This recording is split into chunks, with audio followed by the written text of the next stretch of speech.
کافر جو کام کرتا ہے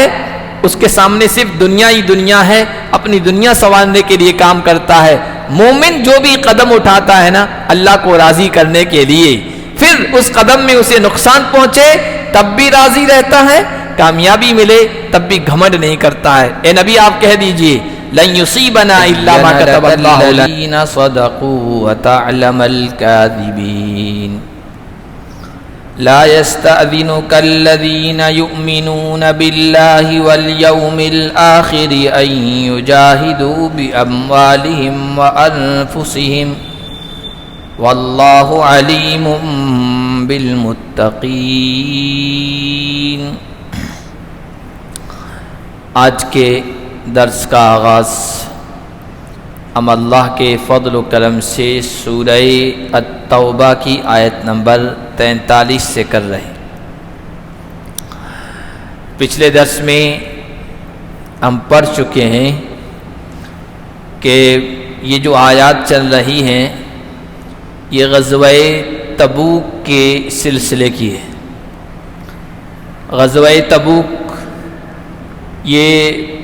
سن 9 ہجری میں پیش آیا ہے۔ اللہ کے نبی صلی اللہ علیہ وسلم جب مکہ کی فتح اور پھر حنین کی جنگ سے فارغ ہو کر واپس لوٹ رہے تھے تو اس وقت یہ خبر آپ تک پہنچی جو بعد میں پتہ چلا کہ افواہ تھی، حقیقت سے اس کا کوئی تعلق نہیں تھا، کہ روم کا بادشاہ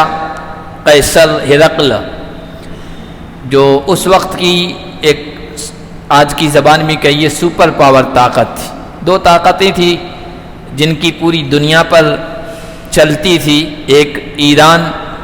کی بادشاہت اور ایک روم کی، رومن امپائر اور پرشین امپائر۔ تو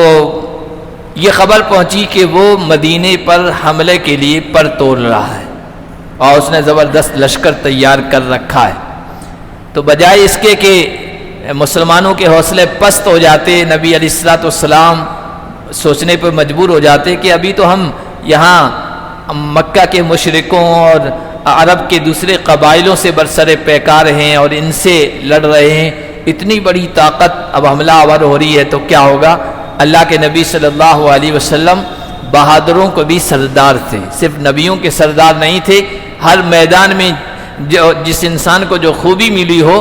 اس خوبی میں کمال نبی پاک صلی اللہ علیہ وسلم کو حاصل تھا۔ تو اللہ کے نبی صلی اللہ علیہ وسلم نے کہا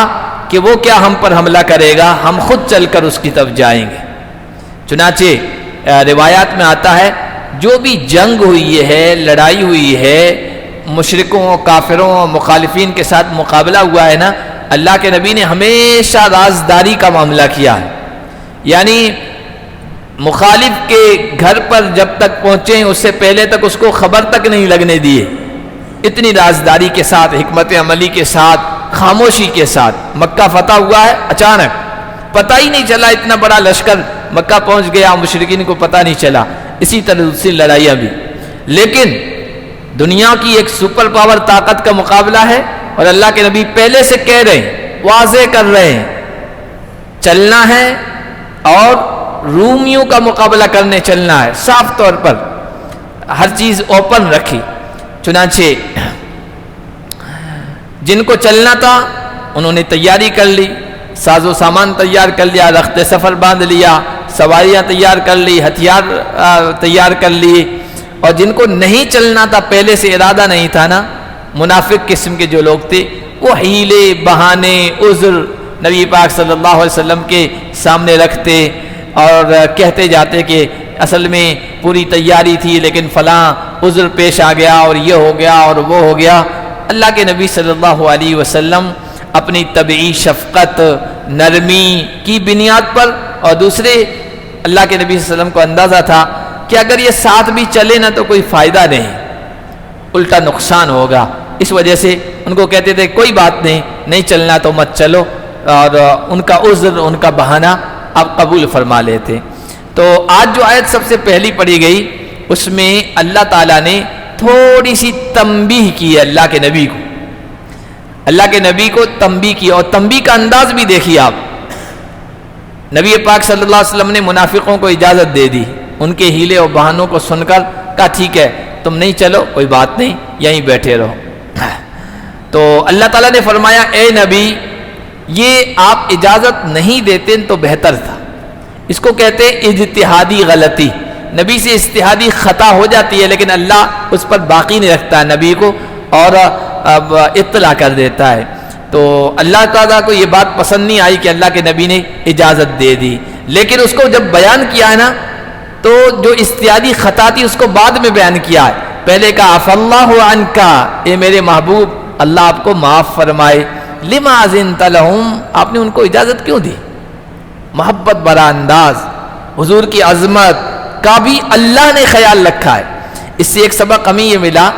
کہ اگر چھوٹے ہیں ہم سے متعلق ہیں, ان سے قلبی تعلق ہے, بہت مضبوط رشتہ ہے, تو ان سے اگر کوئی غلطی ہو جائے نا تو فوراً ڈانٹے نا,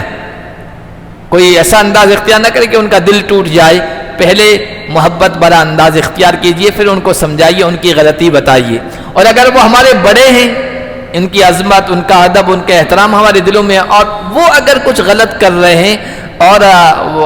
کوئی عمل ہے جو صحیح نہیں کر رہے ہیں نا, تو اس میں بھی ان کی عظمت کا خیال کرنے کے بعد ان کو بتانا چاہیے. اور اگر آپ اس کو بات پسند نہیں ہے تو اس کا اظہار کرنا چاہیے. اللہ نے پہلے کہا عفا اللہ عنکا,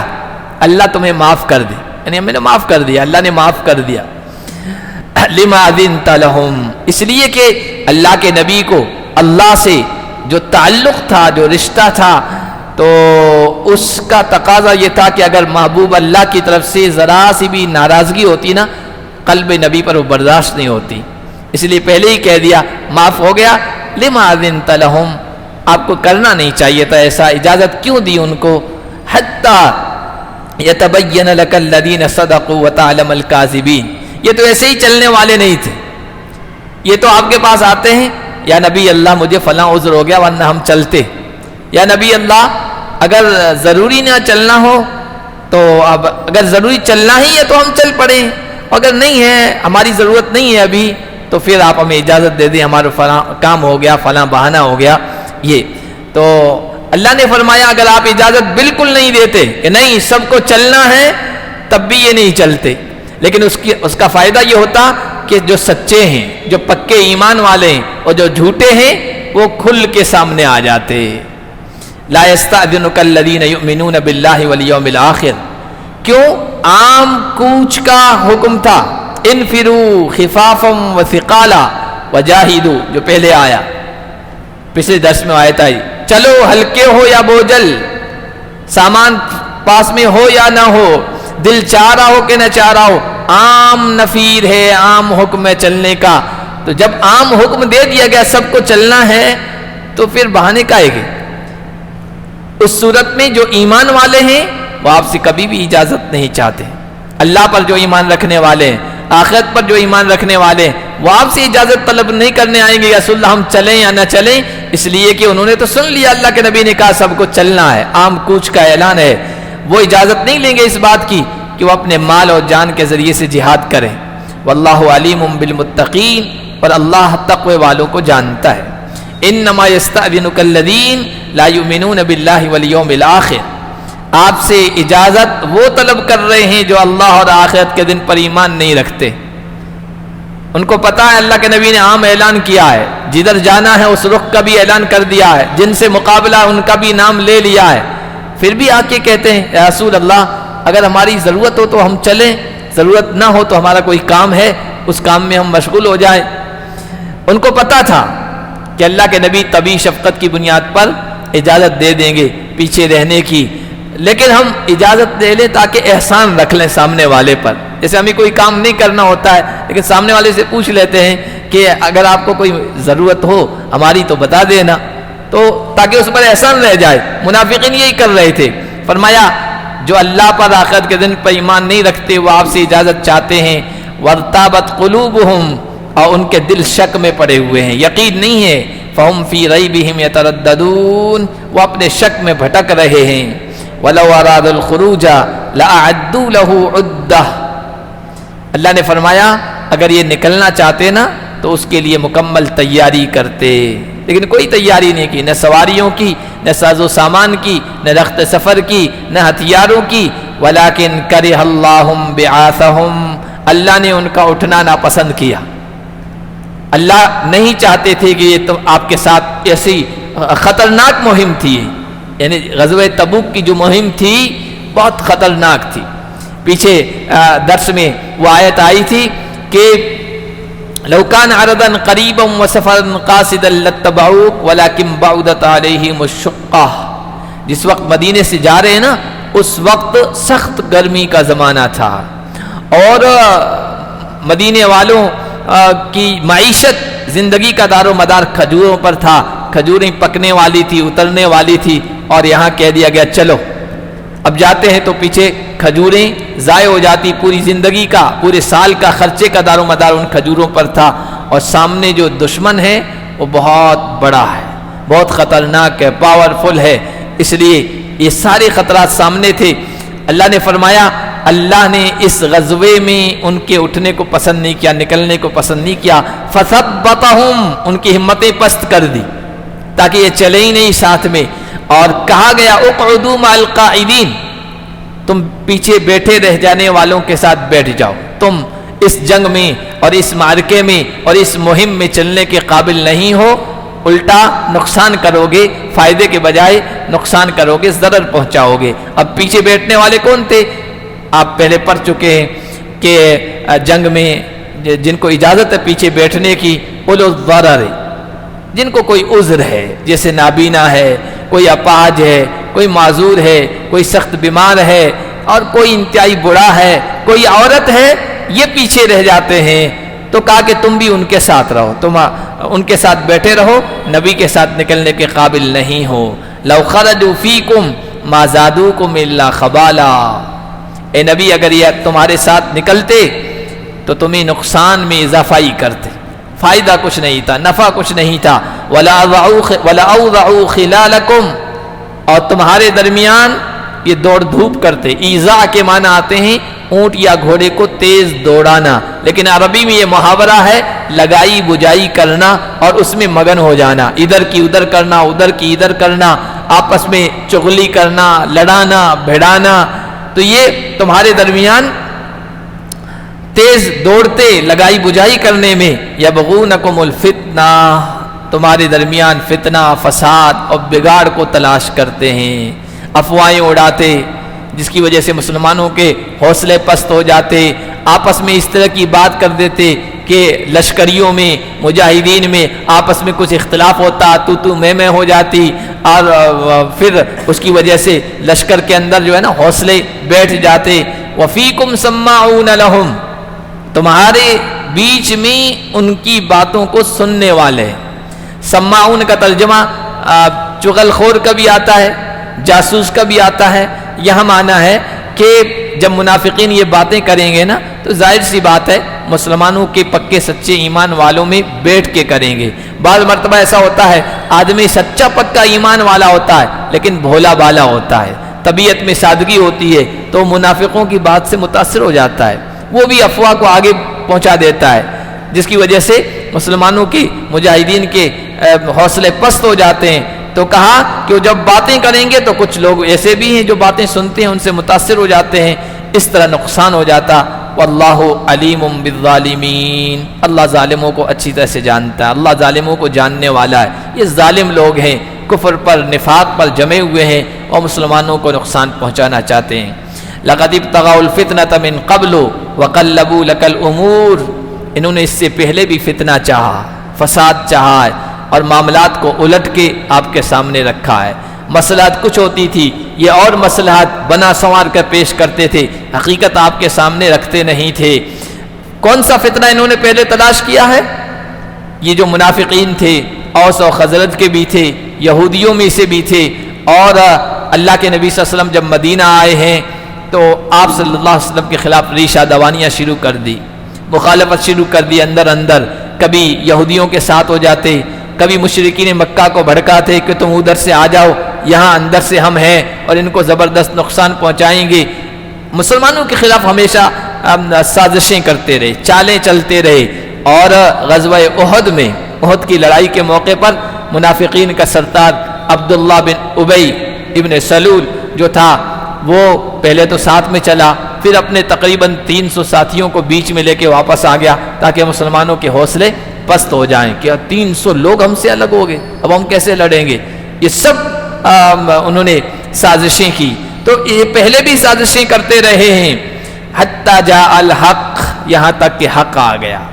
اللہ کا فیصلہ آ گیا غلبے کا، وظہر امر اللہ، اور اللہ کا معاملہ غالب آ گیا، وہم کارہون، اور ناپسند کرتے رہے۔ وہ تو چاہتے ہی نہیں تھے کہ مسلمان مضبوط ہو۔ اسلام کا پودا جو مدینے میں اب آ کر تھوڑا پھل رہا ہے، پھول رہا ہے اور پرورش و پرداخت پا رہا ہے، یہ مضبوط ہو، تناور درخت بنے، وہ نہیں چاہتے تھے، اس لیے سازشیں کرتے رہتے تھے، یہودیوں کے ساتھ رہتے تھے، مکہ کے مشرکوں کے ساتھ ہو جاتے تھے، لیکن بدر کی لڑائی میں اللہ کا فیصلہ آ گیا اور اللہ نے حق کو غالب کیا، مشرکین کے بڑے بڑے سورما اس میں کام آئے، ختم کر دیے گئے، کچھ قیدی بنائے گئے، اور اس موقع پر ان کو یہ یقین ہو گیا اب ہماری سازشیں بالکل کامیاب نہیں ہو سکتی ہے، اب اسلام کا پرچم پھریرا اسی طرح لہراتا رہے گا۔ اسی لیے غزوہ بدر کے بعد منافقوں کے سردار نے یہ بات کہی تھی، الآن ان الامر قد توجہ، اب یہ دین اسلام کا جو معاملہ ہے نا، اس نے ایک رخ پکڑ لیا ہے، اب یہ جو اسلام کا طوفان ہے اس کے آگے بند نہیں باندھا جا سکتا ہے، اس لیے اس وقت انہوں نے اسلام کا اظہار کر دیا۔ عبداللہ بن ابی بن سلول نے بھی اور ان کے ساتھیوں نے، سب نے بدر سے پہلے ہمیشہ سازشیں کرتے رہے، بدر کے بعد اسلام کا اظہار کر دیا تھا کہ اب ہم مسلمان ہوتے ہیں، کیونکہ اب دیکھ لیا تھا اب اگر مخالفت کریں گے تو ہم مارے جائیں گے، تو اس کے بعد سے بظاہر وہ مسلمان رہے، کلمہ پڑھتے رہے، نمازیں پڑھتے رہے، درجے مجبوری میں زکوٰۃ بھی ادا کرتے رہے، مسلمانوں والے کام کرتے رہے، لیکن دال نہیں گلتی تھی، اندر سے اندر کڑتے رہتے تھے، کر کچھ نہیں سکتے تھے۔ وَمِنْهُمْ مَنْ يَقُولُ اُذَلِّي وَلَا تَفْتِنِّي، ان میں سے کچھ ایسے ہیں جو کہتے ہیں ہمیں اجازت دے دیجئے، فتنے میں مبتلا مت کیجئے۔ قبیلہ بنو سلمہ کا ایک آدمی تھا، جد بن قیس اس کا نام، تفسیر کی کتابوں میں لکھا، وہ اللہ کے نبی کے پاس آیا، کہنے لگا میں بھی چلتا تبوک کی مہم پر، لیکن چونکہ میں عاشق مزاج انسان ہوں، فرفتہ مزاج انسان ہوں، اور دل جو ہے نا مائل ہو جاتا ہے، اس لیے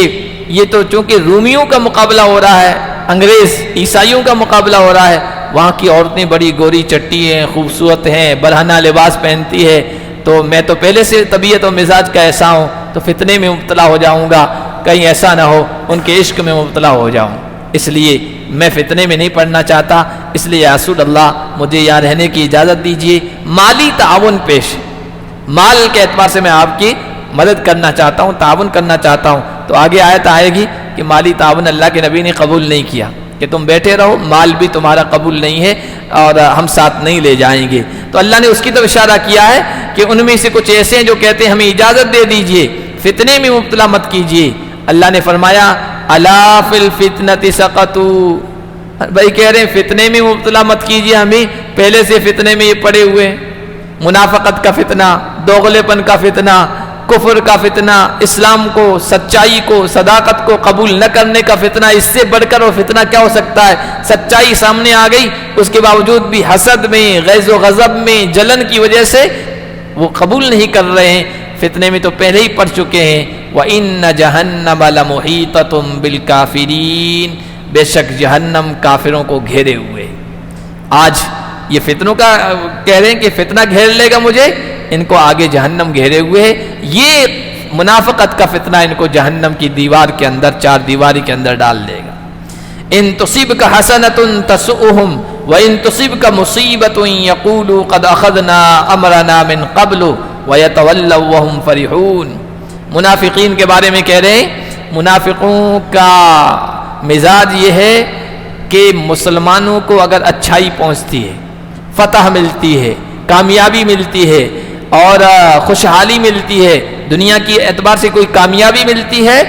اگر آپ کو کوئی نیکی اچھائی پہنچے تو ان کو بہت برا لگتا ہے، مسلمانوں کو یہ کیسے مل گیا، مسلمانوں کو فتح کیسے مل گئی، مسلمانوں کو جیت کیسے حاصل ہو گئی۔ قرآن ہے اللہ کی سچی کتاب ہے، قیامت تک کے لیے رہنمائی کے لیے آئی۔ دنیا میں جہاں ہم مظلوم ہیں نا تو وہاں تالیاں بجاتے، اسرائیل کی طرح کرو، اسرائیل کی طرح کرنا چاہیے سب کچھ، یہ جملے ہم سنتے ہیں کہ یہاں بھی اسرائیل جس طرح فلسطینیوں کے ساتھ کر رہا اس طرح کرو، اور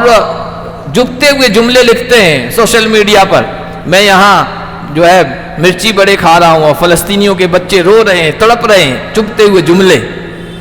مسلمانوں کو تکلیف پہنچانے کے لیے۔ پوری دنیا میں جہاں کہیں بھی ہوتا ہے وہاں اسی طرح کرتے ہیں، لیکن جہاں کئی مسلمانوں کو فتح ملتی ہے، روسیا، یہاں آپ دیکھیے سیریا میں ظالموں کا خاتمہ ہوا اور سچے قربانیاں دینے والے آئے، اس وقت کے ذرا سوشل میڈیا کو سرچ کر کے دیکھیے۔ اس سے پہلے افغانستان میں امریکہ بھاگا اور حق پرست آئے، تو اس وقت کے آپ دیکھیے سوشل میڈیا کے، ایسا لگ رہا تھا کہ وہ امریکہ نہیں بھاگ رہا ہے، یہاں حملہ ہو رہا ہے، اور یہ آ گیا اور وہ آ گیا اور وہ جو ان کا مخالف تھا وہ بھی بھاگ گیا، فلاں یہ ہو گیا، ایسا لگ رہا ہے کہ ان کے ہاتھ سے ملک جا رہا ہے۔ تو یہ منافقین، یہ کفر، یہ اسلام کو ناپسند کرنے والے ہر دور میں رہے، مسلمانوں کی اچھائی کبھی ان کو پسند نہیں، فتح کبھی خوش نہیں کرتی ہے۔ وَإِن تُصِبْكَ مُصِيبَةٌ، اور اگر تمہیں مصیبت پہنچتی ہے تو وہ کہتے ہیں قَدْ أَخَذْنَا أَمْرَنَا مِن قَبْلُ، ہم نے تو اپنا معاملہ پہلے سے الگ کر لیا تھا، پکڑ لیا تھا، ہم دور اندیش تھے، ہم تو ان کو کہہ رہے تھے کہاں بھیڑ رہے ہو، کہاں لڑ رہے ہو امریکہ سے اور روس سے اور فلاں سے اور فلاں سے۔ دین نے غر ہؤلاء دینہم، اس پارے کے شروع میں آ گیا غر ہؤلاء دینہم، ارے مذہبی مجنون، مذہبی جنون ان پر چڑھ گیا ہے اور سمجھ رہے ہیں ہم فاتح ہوں گے، کیا ان کے دین نے ان کو دھوکہ دے دیا، مارے جائیں گے۔ لیکن دنیا نے دیکھا کہ اللہ تعالیٰ نے فتح عطا فرمائی۔ منافقین کا، کافروں کا یہی انداز تھا، ہر زمانے میں رہا ہے۔ تو اگر مصیبت پہنچتی ہے، مسلمان شکست کھاتے ہیں، ہار کھاتے ہیں نا، تو کہتے ہیں ہم تو پہلے سے ہی الگ ہو گئے تھے، ان بیوقوفوں کو سمجھا رہے تھے مت جاؤ مقابلہ کرنے، نقصان پہنچے گا۔ وَيَتَوَلَّوْا وَهُمْ فَرِحُونَ، پیٹھ پھیر کے جاتے ہیں خوشی خوشی، خوشی کا اظہار کرتے ہوئے کہ دیکھو ہم کہہ رہے تھے مت کرو ایسا، نقصان پہنچے گا، دیکھو انہوں نے اسرائیل کو انگلی کر دی، خامخواہ بیٹھے بیٹھے انگلی کر دی، یہ کہتے ہیں انگلی کر دی، اب دیکھو بھگت رہے۔ لیکن دنیا دیکھے گی، دنیا کی زبردست طاقت کہی جانے والی 1.5 سال 2 سال کا عرصہ ہو گیا ہے، آج تک اپنے قیدی نہیں چھڑا سکے، اپنے قیدی نہیں چھڑا سکے۔ کوئی ایک مردہ ان کے ہاتھ لگ جاتا ہے نا، ایسا لگ رہا ہے کہ انہوں نے دنیا کا بہت بڑا خزانہ حاصل کر لیا، اور پورا جو ہے آج بھی مقابلے پر ہے، اور اللہ کا یہ فیصلہ ہے، اللہ کا فیصلہ ہے، غلبہ ملے گا۔ ثابت قدم رہنے والوں کو، سچے لوگوں کو، جم جانے والوں کو، یہ حالات انبیاء پر بھی آئے۔ حتی اذا جاءہم امرنا، یہ سورہ یوسف کے جو آخری آیات ہیں نا، کہ انبیاء کے اوپر ایمان لانے والے کہنے لگے متی نصر اللہ، اتنے حالات خراب ہو گئے کہ دل میں یہ بات آنے لگی اللہ نے مدد کا وعدہ کیا ہے، کب آئے گی؟ بظاہر تو ایسا نہیں لگتا ہے، تو اللہ نے کہا الا ان نصر اللہ قریب، سن لو اللہ کی مدد قریب آنے والی ہے۔ تو یہ تو قرآن کے وعدے ہیں، اللہ کے وعدے ہیں، وہ سچ ہونے والے۔ مشرکین، کفار، منافقین، دوغلے لوگ یہ کرتے رہیں گے۔ قل لن یصیبنا الا ما کتب اللہ لنا، مسلمانوں کی مصیبت پر خوشی کا اظہار کرتے ہیں نا، تو بھائی مسلمان تو ہے نا اللہ پر بھروسہ کرنے والا ہے۔ کافر، منافق، اسلام کو نہ ماننے والا،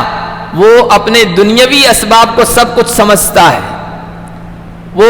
دنیا کے اسباب اختیار کرتا ہے اور سمجھتا بس اب یہی سب کچھ ہے۔ مومن اسباب تو اختیار کرتا ہے لیکن سب کچھ اسی کو نہیں سمجھتا ہے، اسباب کو صرف پردہ سمجھتا ہے، اس پردے کے پیچھے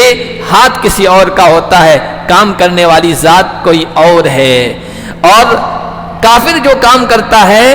اس کے سامنے صرف دنیا ہی دنیا ہے، اپنی دنیا سنوارنے کے لیے کام کرتا ہے۔ مومن جو بھی قدم اٹھاتا ہے نا اللہ کو راضی کرنے کے لیے، پھر اس قدم میں اسے نقصان پہنچے تب بھی راضی رہتا ہے، کامیابی ملے تب بھی گھمنڈ نہیں کرتا ہے۔ اے نبی آپ کہہ دیجئے لن یصیبنا الا ما کتب اللہ لنا،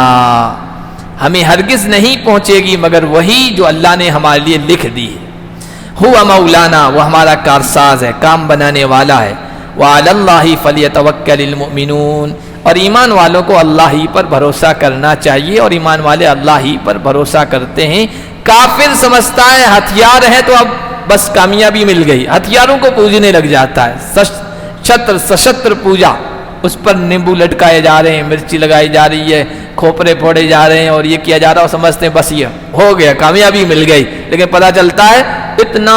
جو ہے نا مہنگا ہتھیار خریدا تھا، کام نہیں آیا وقت پہ، اور جن کے ہتھیاروں پر مذاق اڑایا جاتا تھا وہ بھاری پڑ رہے ہے نا۔ یہ بدر میں بھی یہی ہوا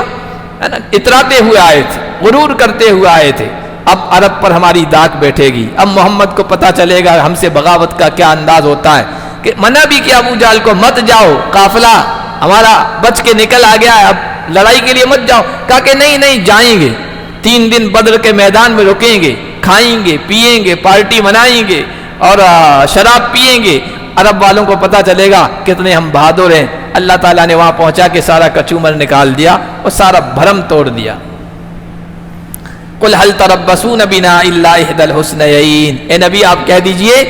تم ہمارے ساتھ انتظار نہیں کر رہے ہو مگر 2 اچھائیوں میں سے ایک اچھائی کا، یعنی منافق کافر کیا چاہتے ہیں؟ مسلمانوں کو نقصان ہی نقصان پہنچے، لیکن قرآن کہتا ہے ایمان والا تو ایمان والے کی، وہ کہتے ہیں نا چت بھی ایمان والے کی، پٹ بھی ایمان والے کی، کیونکہ وہ اللہ کی رضا کے لیے کام کر رہا ہے۔ اللہ یہ نہیں پوچھے گا ایمان والے تو نے حکومت قائم کی تھی کہ یا نہیں کی تھی، تو نے کوئی ملک فتح کیا تھا یا نہیں فتح کیا تھا، اللہ یہ پوچھے گا جد و جہد کی تھی یا نہیں کی تھی، کوشش کی تھی یا نہیں کی تھی، اپنا دماغ کھپایا تھا کہ نہیں کھپایا تھا، قدم بڑھایا تھا کہ نہیں بڑھایا تھا، جو جان مال کی قربانی پیش کرنی تھی وہ کی تھی یا نہیں کی تھی، بس یہ پوچھے گا۔ اب اس کوشش میں یا تو یہ ہوگا فتح مل جائے گی، تب بھی مسلمان کامیاب ہے، اجر ملے گا، مال غنیمت ملے گا، زمین کا ٹکڑا ملے گا، ملک حاصل ہوگا، اور اگر شہادت مل گئی تب بھی مسلمان کا نقصان نہیں ہے، اس لیے کہ اجر ثواب آخرت کی ہمیشہ کی کامیابی ملے گی، یا میں غازی یا میں شہید، یا میں غازی یا میں شہید، زندہ رہا تو غازی بن کے، مجاہد بن کے، شہید ہوا تو بلند رتبہ پاؤں گا۔ ہمارے ساتھ 2 اچھائیوں میں سے ایک اچھائی کا تم انتظار کر رہے ہو، مرنا، شہادت، یہ ہمارے لیے کوئی نقصان کی چیز نہیں ہے۔ اس لیے آپ دیکھیے فلسطینیوں میں پورے کے پورے خاندان شہید ہو رہے ہیں، ایک ماں کے 8 بیٹے شہید ہو گئے، ڈاکٹر ماں، اور وہ خوشی خوشی ان کو اپنے ہاتھوں سے الوداع کہہ رہی ہے، خوشی کا اظہار کر رہی ہے، اسی دن کے لیے تو ہم نے تم کو تیار کیا تھا۔ اور وہی دشمنوں کے لیے عجیب چیز ہے، ایک وہ مر جاتا ہے تو ایسا سمجھتا ہے 7 مرے، صرف 7، ابھی فوجی ابھی 1 ہفتہ 7 فوجی مرے اسرائیل کے، کہا کہ اس سے زیادہ سخت دن اس پوری لڑائی میں کبھی نہیں رہا، اور وہاں 300 روزانہ شہید ہو رہے ہیں، ان کے لیے کوئی چیز نہیں، کیوں؟ وہ اس کو بھی کامیابی سمجھتے۔ وَنَحْنُ نَتَرَبَّصُ بِكُمْ، اور ہم تمہارے ساتھ انتظار کر رہے ہیں 2 چیزوں کا، اور دونوں میں تمہارا نقصان ہے، أَن يُصِيبَكُمُ اللَّهُ بِعَذَابٍ مِّنْ عِنْدِهِ، تمہارے کفر و منافقت کی وجہ سے اللہ تمہیں اپنی طرف سے عذاب میں گرفتار کر دے، زلزلہ، طوفان، کوئی آسمانی زمینی بلا ڈال کر تمہیں ختم کر دے، او بِأَيْدِينَا، یا ہمارے ہاتھوں سے تمہیں مصیبت میں گرفتار کر دے، شکست دے دے، ہاروا دے، ہمارے ہاتھوں سے نقصان پہنچا دے۔ فَتَرَبَّصُوا إِنَّا مَعَكُمْ مُتَرَبِّصُونَ، لہذا انتظار کرو، ہم بھی انتظار کر رہے ہیں، دیکھو رزلٹ اور انجام، اچھا انجام کس کے حق میں نکلتا ہے۔